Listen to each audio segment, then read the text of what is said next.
금요 예배 제목은 피로 만들어진 화려함입니다.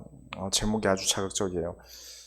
오늘 이 나움서는 어떤 스토리로 진행되는 게 아닙니다. 오늘 구절들이 어떤 스토리로 진행되는 게 아니기 때문에 어쩔 수 없이 오늘 나움서 3장은 성경 구절들을 하나하나씩 찾아서 읽어야 해요. 그래서 어렵기도 하고 재미가 없을 수도 있어요. 하지만 우리가 언제 성경을 읽어보겠습니까? 이때 나홈서 3장이 주시는 하나님의 말씀을 온전히 받으면 물론이고요. 부록으로는 특별 기념품으로 성경을 읽어가면서 어떻게 하나님의 말씀을 깨닫는가, 어떻게 하나님이 우리에게 말씀을 주시는가를 찾아내는 지혜까지 오늘 가지고 가시기 바랍니다. 이 시간을 그냥 손해보지 마시고 절대 멍 때려서 시간 때우고 그냥 지나가지 마시고 이 예배를 통해 내 영혼의 장바구니를 두둑하게 들고 가시기 바라요. 첫 번째로 들어가겠습니다. 본론 첫 번째로 폭력으로 만들어진 성읍에게 하나님의 말씀을 주세요. 피의 성이라고 합니다. 오늘 본문이죠. 오늘 본문에 화이슬진저 피의 성이요. 이 나홈서는 아수르라는 나라를 향한 예언들이 계속 나오고 있는데 시작부터 엄청 강한 표현이 나옵니다. 화이슬진저 피의 성이요. 진짜 이 정도면 상욕이죠. 상욕이에요. 거짓이 가득하고 포악이 가득하고 탈취가 떠나지 아니한다. 누가 나한테 와서 이렇게 얘기한다면 정말 기분이 나쁠 거예요. 심한 욕이죠. 우리가 진짜로 가보면 그 성에 가보면 막 피로 떡칠되어 있는 성읍이겠습니까? 그 성읍이? 아니겠죠. 그렇죠. 메소포타미아 문명이 얼마나 화려합니까? 화려한 성읍이었을 거예요. 아주 아름다운 성읍이었을 텐데 이 나홈이라는 선지자가 피의 성이요. 여러분, 백악관 어떻게 지어졌는지 아십니까? 화이트하우스죠. 백악관은 흑인 노예들로 인해서 지어졌습니다. 하얗고 아름답고 정말 평생 한번 가볼까 말까 하지만 흑인들의 피와 땀으로 지어졌어요. 지금 문화로 자리 잡았지만 그 건설 당시는 정말 마음 한켠이 씁쓸한 일이었을 거예요. 분명 화려한 것들로 채우기 위해서 화려한 성읍을 만들기 위해서 얼마나 많은 피를 흘렸을까요? 얼마나 많은 폭력들과 포악이 가득해져 있었을까요? 이것을 나옴이 본 겁니다. 우리 인간은요, 이렇게 어떠한 것을 나쁘게 시작해서라도 나를 화려하게 만들고 싶어요. 그만큼 인간은 화려한 데 집중을 합니다. 또 내가 화려했으면 좋겠다는 생각을 할 거예요. 그저께 제가 밤에 잠을 자는데 잠을 못 자겠는 거예요. 왜냐면 이번 주 수요예배 메시지를 하면서 와, 어떻게 이런 것을 하나님이 나에게 알게 하셨을까? 기뻤어요. 감사했는데 이제 이 어떤 성경이었냐면 이사야 38장인데 정말 오해가 많은 성경입니다. 근데 이 오해가 많은 이 장을 하나님이 진짜 원하시는 것으로 재해석을 하는 데 있어서 마음이 너무 기뻤어요. 근데 이 기쁜 마음이 점점 내려가면서 점점 뭐가 올라오냐면 이렇게 좋은 말씀을 왜 많이 안 듣지? 많은 성도들이 와서 부흥해서 많은 사람들이 들어야 되는 거 아니야?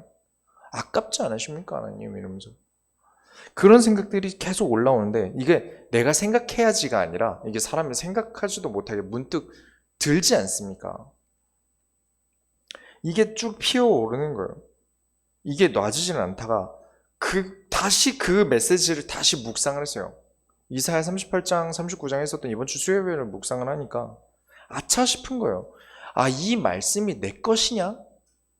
하나님이 주신 건데 마치 내 것처럼 아까워하고 많은 성도들이 부흥해서 이 교회가 잘 됐으면 좋겠다는 생각이 피어나고 내가 했나? 하나님이 하신 말씀을 내 메시지로 여긴 겁니다. 내 말씀으로 여긴 거예요. 아차 싶은 거예요. 이 교회가 누구의 교회입니까? 제 교회인가요? 하나님이 세우신 교회예요. 그렇다면 하나님이 하시고 계신데 제가 뭔데 부흥도 많이 했으면 좋겠습니다. 이래야 됐으면 좋겠습니다. 바람은 할 수 있지만 어느샌가 하나님 주신 말씀까지도 내가 한 게 아닌가. 그런 생각이 드는 거예요. 사람은 내가 드러나길 바랍니다. 그래서 많이 회개했어요. 하나님 진짜 하나님께 드립니다. 내가 메시지 해놓고 내가 하나님께 드리지 못했는데 하나님이 주신 말씀이고 이 교회 하나님의 교회입니다. 그렇게 하나님께 드렸습니다. 화려한 것은 나쁜 게 아닙니다. 화려한 게 나쁘다는 말을 하려는 게 아니에요. 그러나 내 마음이 화려함에 먹혀버리면요. 화려함에 먹혀버리면 악을 저지르게 돼요. 하나님의 것을 내 것인 양 착각하게 만듭니다. 그렇게 나의 이득, 하나님의 섭리를 거슬려서 만든 화려함의 결과가 어떻게 되냐? 2절부터 3절을 보시겠습니다. 폭력의 역사가 시작돼요. 본론 두 번째로. 2절, 3절은 우리가 상상을 하면서 읽어야 됩니다. 제가 읽겠습니다. 휙휙하는 채찍 소리, 윙윙하는 병거 바퀴 소리, 뛰는 말, 달리는 병거, 충돌하는 기병, 번쩍이는 칼, 번개 같은 창, 죽임당한 자의 때, 죽음의 큰 무더기, 무수한 시체여, 이 사람이 그 시체에 걸려 넘어지니. 마치 전쟁 영화의 스토리 한 장면을 보여주는 것 같이 나오지 않습니까? 사실 재밌는 건 이 2절은 히브리어 원어를 보면 이 의성어가 없어요. 휙휙이라던가 이 윙윙이라는 단어가 없어요. 근데 이 구절을 잘 설명하려다 보니까 이 휙휙 윙윙이라는 구절들이 들어갔습니다. 여러분, 전쟁은 어떤 역사입니까? 폭력 없는 전쟁의 역사가 있습니까? 전쟁은 폭력의 역사예요. 폭력으로 화려해진 아수르가 이 피의 성읍에 지금까지 다른 나라에 피를 뿌려 나라를 화려하게 만들었다면 이제는 본인들이 폭력에 의해 피를 뿌릴 차례가 왔다는 것입니다. 그 예언을 하고 있어요. 전쟁은 왜 걸게 되죠? 우리가 학교를 가던 직장을 가던 보통 윗사람이 아랫사람에게 짜증을 내죠. 아랫사람이 윗사람에게 짜증내는 거 보신 적 있으십니까? 거진 없어요. 왜냐면 윗사람은 아랫사람이 편해서 그렇겠죠. 그러면서 이런 말을 많이 해요. 아들 같아서 그래. 가족 같아서 그래. 가족같이 생각해서 그래. 하지만 아랫사람이 대들면 가족 같은데 왜 그렇게 기분이 나쁠까요? 아랫사람이 대들면. 가족이라면서요. 아들이라면서요. 그런데 잔소리는 윗사람만 합니다. 무슨 말이냐면 전쟁은 언제나 강대국이 영토 확장을 위해서 작은 나라를 침범합니다. 자신보다 강한 나라와 전쟁을 걸지 않아요. 자신보다 약한 나라와 전쟁을 하죠. 그래서 전쟁을 거는 쪽은 피해가 없어요. 상처가 없는데 전쟁을 어쩔 수 없이 하게 된 사람들은 온갖 폭력이 시달리게 되는 겁니다. 그런데 너희가 지금까지 해서 그렇게 해온 영토 확장과 학대들을 고스란히 다시 너희들이 겪게 될 것이다 라면서 경고하고 있는 것입니다. 우리가 단순히 이 성경만 보면 아 그때 그랬나 보다 하고 넘어가기 너무 쉬워요. 그런데 그렇게 보면 지금 우리에게 주시는 말씀이 없지 않습니까? 잘 생각해 봐야 돼요. 우리가 나보다 약하고요. 우습다고 함부로 여기는 사람이 혹시 있으십니까? 내가 편하다고 생각하는 사람이랑 상처를 아무렇게나 주고 있는 건 아닌지, 아니 이런 얘기를 하면 아니 목사님 왜 강단에 올라가셔서 복음 얘기를 하셔야지 윤리적인 얘기를 하고 계십니까? 라고 생각할 수 있어요. 아니요. 정말 복음을 안다면 이런 실수를 쉽게 용납하지 않습니다. 왜냐? 교회는 끊임없이 이 전쟁을 치러요. 세대 간의 갈등, 또 중직자끼리 갈등, 전부 다 완력 싸움입니다. 사실 까놓고 보면요. 경제적으로 부유한 장로가 있다면 그렇게 잘해주고, 그렇게 그룹을 형성하고, 식사도 같이 하고, 그걸 보고 있는 경제적인 힘이 없는 중직자들은 뒤에서 욕을 하는데 앞에서는 아무 말 못하고. 가장 흔한 예가 있다면 너무 자주 있는 일이라 이걸로 말씀을 드리면, 보통 꽃꽂이를 교회에서 하지 않습니까? 꽃꽂이를 교회에서 보통 하는데, 어떤 전문인이 없어서 다른 분들이 평신도들이 도맡아 하시잖아요. 꽃꽂이를 하는데, 만약에 새신자로 꽃꽂이 사장님이 오셨어요. 그러면 이 교회에 이제 와서 자립도 하고 정착도 할 수 있고 그리고 또 경제적으로 교회와 연관이 있게 하기 위해서 이제 보통 그런 전문인에게 맡기게 되지 않습니까? 그런데 내려놓지 못하는 거예요. 내가 하던 일인데. 이걸 내가 그만두면 사람들이 나를 뭐 하는 사람으로 알지? 꽃꽂이 하는 사람으로 기억했는데 이제 내가 꽃꽂이를 안 하면 뭐가 되지? 이러면서 자리를 양보하지 않는 거예요. 그런 일들이 정말 교회 어느 교회나 꼿꼿이 때문에 그 갈등을 항상 겪더라고요. 정말 쉬운 얘기라서 말씀을 드리지만, 흔하게 있는 일이라서 말씀을 드리지만, 정말 추악한 싸움들도 많이 봤습니다. 교회 내 분쟁과 전쟁을 정말 많이 해봤어요. 그리고 그 일들이 전부 어디서 일어나냐면, 나라는 사람의 인간관계라는 영토 때문에 일어납니다. 인간관계를 영토로 보셔야 돼요. 내 영토를 남이 침범하는 것 같으니까 싸우는 거 아닙니까? 하나님 나라가 잘됨보다 내 인간관계라는 나의 영토를 지키기 위해서 교인들끼리 싸우고요. 내 자리 때문에 싸우고요. 그래서 우리 소원교회는 철저하게 무엇을 고백하고 있습니까? 모든 것은 하나님의 것이다. 내 것 아니다. 내 자리 아니다. 하나님이 하시는 일이라면 언제든 내려놓을 수 있고요. 언제든 따라가겠습니다. 그렇습니다. 모든 것은 하나님의 것입니다. 풀이 다 시들었어요. 그래서 목자가 양을 데리고 다른 목초지로 가려고 하는데 양이 죽어도 가기 싫대요. 왜냐? 내가 있던 자리라. 내 땅이다. 우기면 되겠습니까? 하나님이 더 좋은 것을 주시려고 하는데요. 양이 버티고 있으면 되겠습니까? 똑같습니다.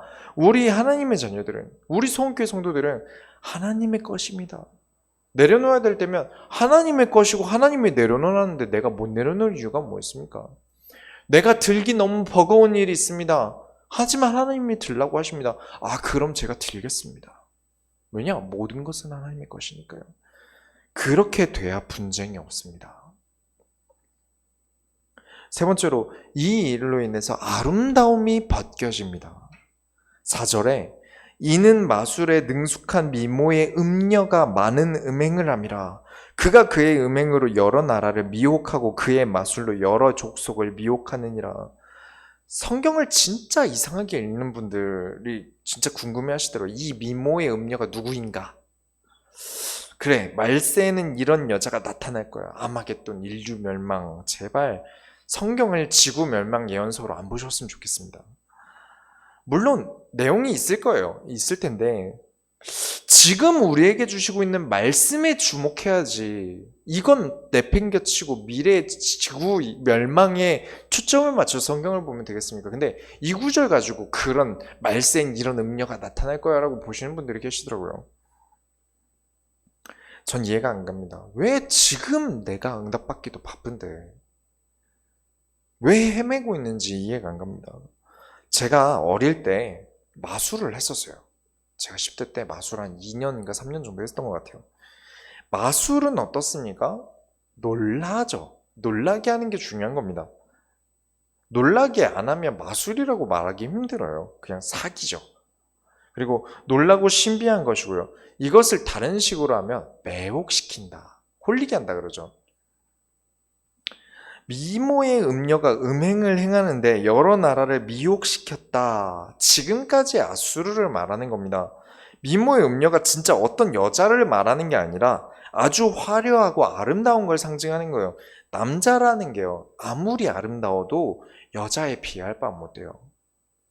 여성 호르몬에 의해서 나오는 선의 아름다움은 남자가 따라갈 수 있는 게 아니에요. 아수르가 여러 나라를 정복하면서 아주 가증한 말로 무너뜨렸습니다. 미혹시키고 매혹시키면서 수많은 폭력들을 행했어요. 우리가 수요 예배 때 하는 이사야서 36장부터 37장까지의 내용 중에 한 예를 들자면 아수르가 이런 말을 해요. 우리 아수르가 다른 나라를 정복할 때 그 나라 신들이 그 나라를 지킬 수 있었겠느냐? 그러면 너희 여호와라도 우리 아수르를 막을 수 없을 거야. 다를 바 있겠느냐? 너희도 결국 다 여기서 죽게 되고 포로로 끌려갈 거야. 엄포를 놓습니다. 근데 그 당시의 상황을 보자면 유다 왕국은 승산이 없어요. 그러니 모든 백성들이 덜덜 떨고요. 또 죽을 걱정을 하는데 하나님 앞에서 이게 왜 악이었냐면 여호와와 하나님의 자녀들을 멀어지게 만듭니다. 다른 신들이 못하지 않았냐? 여호와라고 뭐 할 수 있겠냐? 여호와에게 의지하지 마라. 항복해라.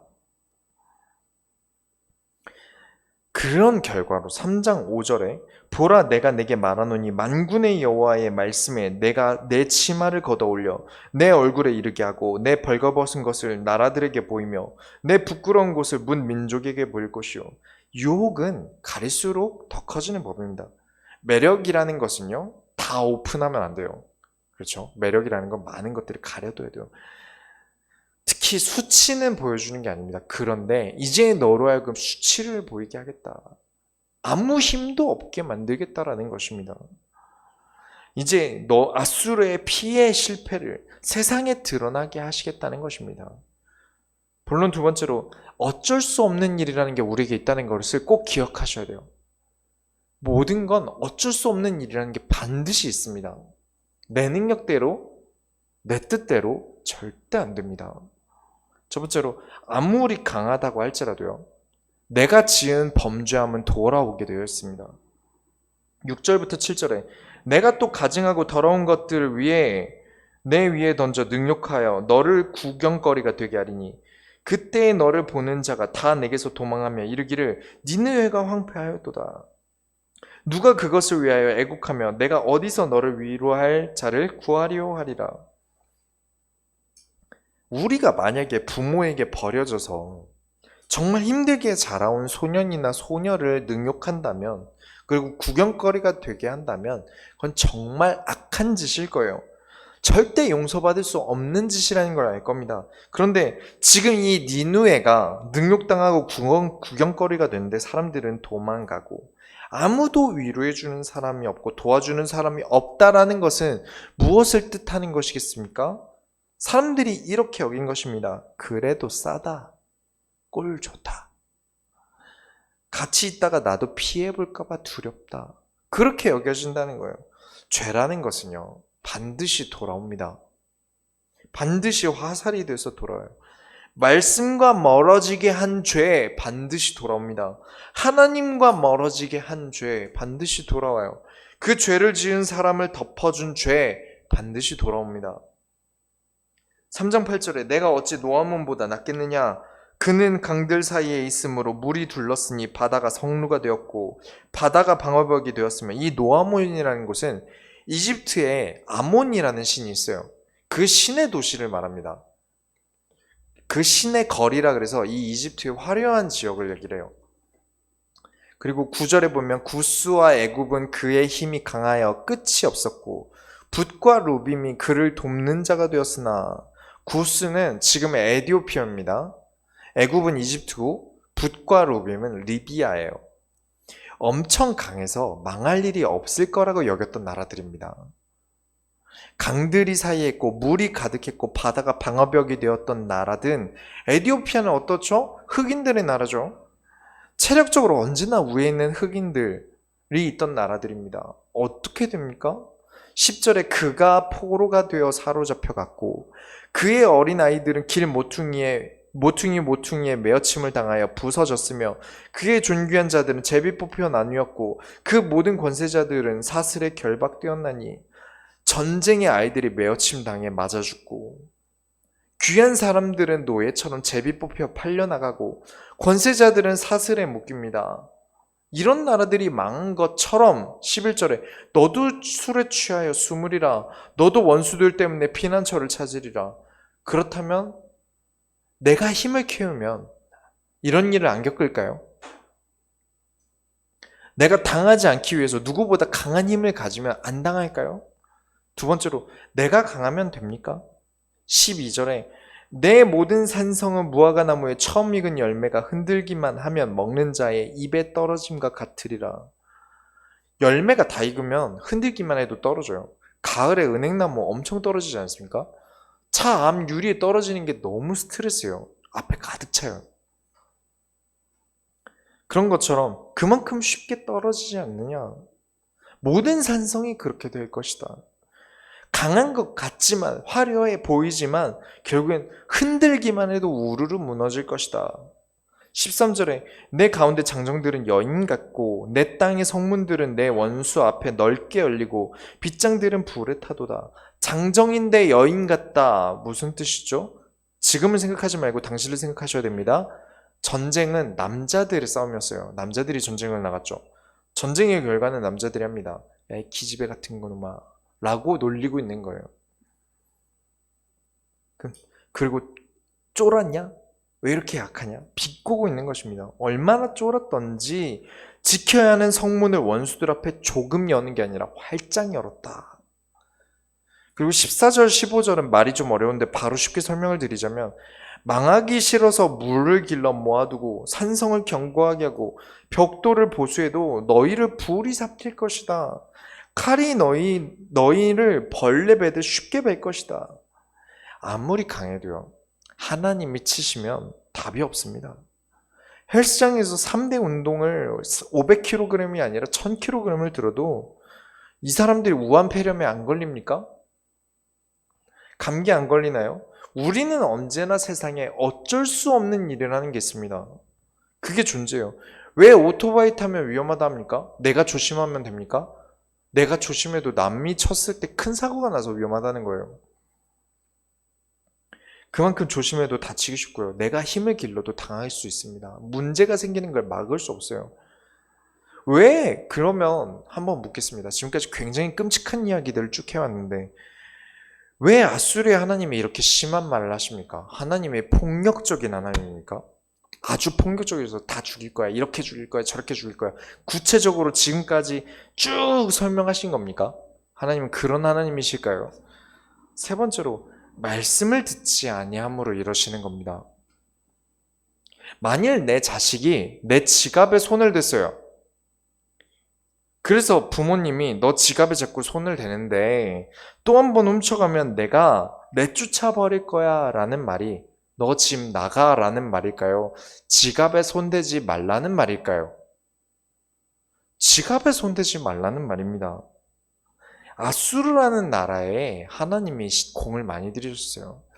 요나라는 선지자를 보내셨고요. 그리고 이사야 선지자를 보내셨고요. 그리고 오늘 나훔 선지자까지 보냅니다. 한 외국 나라에 이만큼 많은 선지자를 보내신 적이 없어요. 그리고 하나님이 요나에겐 뭐라고까지 하시냐면 내가 아수르를 왜 사랑하지 않겠느냐 이러셨어요. 죄악을 멈추라고 하나님이 이렇게 심한 말을 하시는 겁니다.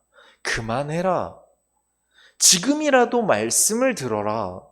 라는 이유예요. 계속 듣질 않아요. 혼쭐 내야죠. 계속 죄를 짓게 둘 겁니까? 부모 지갑을 자꾸 털고 있는 자식을 그냥 내버려 두는 게 과연 올바른 부모입니까? 그래서 매로도 가르치는 것이고요. 혼내기도 하고 내쫓아 보기도 하는 겁니다. 이유가 있는 거예요. 하나님이 일부러 그러시는 게 이유가 있는 겁니다. 그런데 이걸 가지고 하나님은 폭력적인 하나님이 어떻게 그러실 수가 있냐 오해할 수 있어요. 그래서 하나님이 실제로 우리에게 재앙을 주시기도 하고 문제를 주시기도 합니다. 그때는 왜 문제가 왔는가를 직설적으로 봐야 합니다. 관통해서 봐야 돼요. 많은 분들이 이런 얘기를 합니다. 문제를 보지 말고 말씀을 봐라. 이러는데 저는 그건 아니라고 생각합니다. 말씀을 가지고 문제를 봐야죠. 그렇죠. 이 문제를 말씀을 가지고 이래서 이 문제가 생겼구나. 하나님이 이래서 이 문제를 나에게 주셨구나를 봐야죠. 문제를 안 보고 말씀만 보면 하나님이 어느새 해결하실 거다라는 메시지가 자꾸 나옵니다. 전 그건 아니라고 생각합니다. 다 잊어버리고 말씀에 집중하면 하나님이 해결해 주신대요. 진짜 재앙 맞기 딱 좋은 말입니다. 인도받음이라는 말은 무엇입니까? 목자가 양에게 물 마시러 강가로 가자는데 양이 네 하고 대답한 다음에 안 가요. 행동으로 옮기질 않아요. 그게 인도입니까? 행동으로 옮김까지가 인도입니다. 왜 직접 목자가 물을 떠다 먹여줘야 된다고 생각합니까? 하나님이 해결해 주셔야 됩니까? 하나님의 인도를 따라 해결받음을 받아야 됩니까? 성경은 말씀 따라 하나님의 해결하심을 따라 인도받는 것입니다. 그런데 아수르는 결국엔 말씀을 듣지 않았어요. 그래서 재앙을 피할 수 없었고 바벨론에 의해 멸망을 당합니다. 결론을 내리겠습니다. 남의 피를 짜서 얻은 이득은 결코 아름답지 않습니다. 아름답고 화려하게 치장해 놓는다 하더라도 하나님이 압니다. 그리고 전도자들과 진짜 말씀 따라가는 사람들은 압니다. 예를 들자면 예입니다. 정말 흔하게 있는 예라서 말씀을 드리는 거예요. 정말 많은 일들이 일어나요. 다른 지역의 성전 건축 때문에 생긴 일을 들었어요. 경제적으로 어려워지니까 점점 목사님 말씀이 헌금 안 내면 제자 아니다. 헌금을 안 내는데 하나님 가만두시겠냐? 라면서 밀어붙이게 되셨다고 하더라고요. 그만큼 경제적으로 위기가 온 거겠죠. 그렇게 해서 큰 교회를 지으면 화려는 하겠죠. 그러나 결국 피해 성읍이 됩니다. 교회는 제가 소원교회를 처음 시작할 때부터 말씀드렸죠. 교회는 돈으로 짓는 게 아니라 믿음으로 지어집니다. 우리가 무슨 경제력이 있어서 이 소원교회를 시작했습니까? 성도들의 믿음 없이는 될 수가 없었어요. 1년이 지났습니다. 어떻게 이게 가능했을까요? 버틸 수나 있었을까? 밥은 먹을 수 있을까? 걱정했었는데 하나님이 믿음으로 살리셨어요. 만약에 성전이 커지면, 큰 성전을 지으면 지금까지 나를 힘들게 했던 사람들이 절대 나를 무시 못하겠죠. 당당해지겠죠. 그 화려함이 언젠가 화살이 돼서 돌아올 겁니다. 피해 성읍을 지어서는 안 돼요. 그 어떤 일도 내가 인도받지 않아서 생긴 일과 하나님이 주인이 되지 않아 생긴 모든 일들 때문에 생긴 일은 전부 내가 부담하게 됩니다. 왜냐? 내가 했잖아요. 내 거라고 했잖아요. 그러다 생긴 일은 내가 부담하게 되는 겁니다. 하나님의 것입니다라고 인도받아서 하나님이 주신 것들은 하나님이 책임지실 거 아닙니까? 내 모든 것은 하나님 겁니다. 내 옷, 내 몸, 내 핸드폰 다 하나님 겁니다. 그렇다면 하나님이 책임지실 텐데 내 겁니다. 나의 위세를 위해서, 내 어깨를 위해서 큰 교회를 지어놓고 나를 당당하게 만들고 지금까지 나를 무시했던 사람을 무시하지 못하게 만들고 이런 야망이 피어오르다가 점점 피해 성음을 짓습니다. 그것과 싸워야 돼요. 목회자는 그것과 싸워야 됩니다. 예를 들자면 그렇다는 겁니다. 그런 것처럼 19절 한번 보시겠습니다. 3장 19절을 보시면 내 상처는 고칠 수 없고 내 부상은 중하도다. 내 소식을 듣는 자가 다 너를 보고 손뼉치나니 이는 그들이 항상 내게 행패를 당하였음이 아니더냐 하시니라. 다시는 복구할 수 없는 상처와 내가 망하게 된 것 때문에 사람들이 박수를 쳐요. 이 세상 그 어떤 것도 여러분들은 책임질 능력이 없습니다. 애초에 여러분 게 아니니까요. 그래서 만약에 성공했다, 커졌다, 망하는 순간 사람들이 박수를 칠 겁니다. 그러면서 동시에 하나님은 없다 할 겁니다. 내가 하나님 이름 팔아서 나를 화려하게 만들었는데 내가 망하니까 나만 비꼬는 게 아니라 하나님도 없네 해버릴 겁니다. 그래서 우리는 항상 인도받아야 돼요. 항상 하나님의 것으로 인정해야 됩니다. 그러면서 하나님이 세우셔야 됩니다. 나의 가정 하나님이 세우셔야 돼요. 그래서 하나님께 드려야 하고요. 나 하나님이 세워줘야 됩니다. 그래야 나를 하나님이 세우시죠. 그렇죠. 교회 마찬가지입니다. 애초에 여러분 것이 아닙니다. 인정하셔야 돼요. 그 증거, 여러분의 몸도 결국 여러분이 원하지 않을 때 잃어버리지 않습니까? 그게 죽음이죠. 내 몸도 내 마음대로 못하는데 내 인생이라고 내 마음대로 되겠습니까? 어쩔 수 없을 때가 있어요. 그렇기 때문에 여러분, 결론으로 무조건 하나님의 겁니다. 여러분은 무조건 하나님의 것으로 들이셔야 돼요. 그리고 하나님의 인도를 받으셔야 됩니다. 그래서 여러분은 피의 성읍이 아니라 선한 길로 가는 하나님의 성읍을 지으시기 바랍니다. 우리가 하나님의 소원을 이뤄드립시다. 기도하겠습니다.